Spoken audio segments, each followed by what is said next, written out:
as a parent, if you want to help your child reduce stress, you got to figure out what their signs are. So over the next week, tune into each child, because each kid's going to be different, just like you. There are physical signs that you're looking for that could be headaches, that could be stomach aches. How about they're not sleeping as well as they used to be? They're also pulling back, or their behavior starts to change.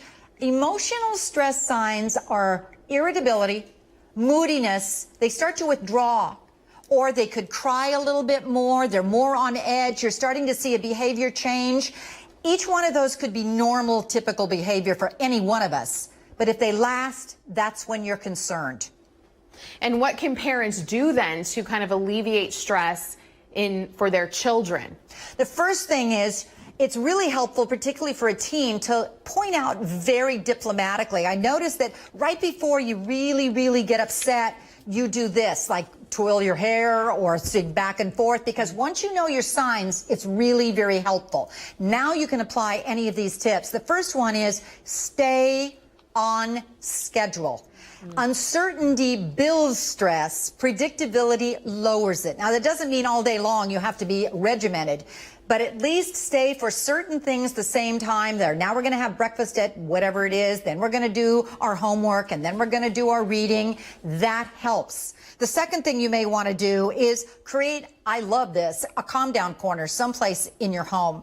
We're talking about just a corner where your kids can help you fill it up. And it could be pillows. It could be, teens say, it's songs or music that's soothing to me, bubbles for little kids, books, teddy bears. When every time you need space, you can actually put up a sign. You don't have to say a thing that means, I need my space. Mom and dad, use it yourself, because we all are getting on the edge, and we need to really keep ourselves in line and really get ourselves back together. You also can teach your kids coping strategies. One of the best ways we know is deep breathing. How you do that is you've got to model it with your child, because the best and quickest relaxation process is to take a slow, deep breath from real deep in your tummy, like you're riding up an escalator. And then you hold it. Now here's the trick. Hold it and then slowly let it out. But your exhale must be twice as long as your inhale.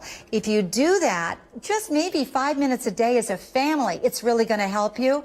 Put your little ones on the floor, because a lot of times they breathe too fast, and put a teddy bear or any kind of a stuffed animal on their tummy and tell them, take a slow, deep breath. Oh, not so fast, not so fast, you're scaring him.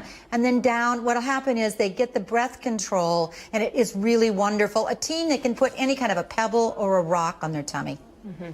These are great little tips for families. Now, I know that a lot of parents, a lot of mothers are putting a lot of pressure on themselves, which in turn is causing them to be stressed and passed along to the child. So what do you tell moms and parents out there who are feeling the pressure to do all these things and keep up with somebody they saw on Instagram? What would you say? Yeah, well, first of all, what you need to know is the single most important thing is keep care of yourself.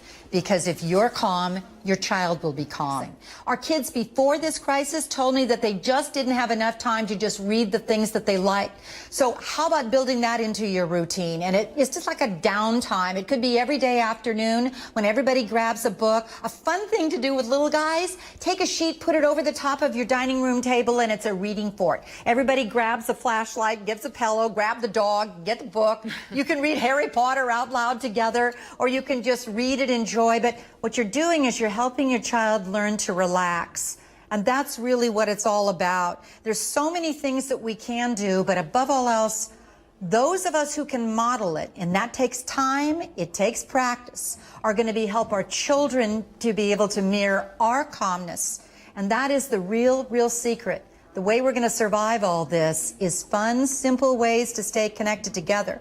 But also, I think the greatest thing is, this is the time we'd be teaching our kids coping skills, resilience, and they're going to be using those the rest of their lives.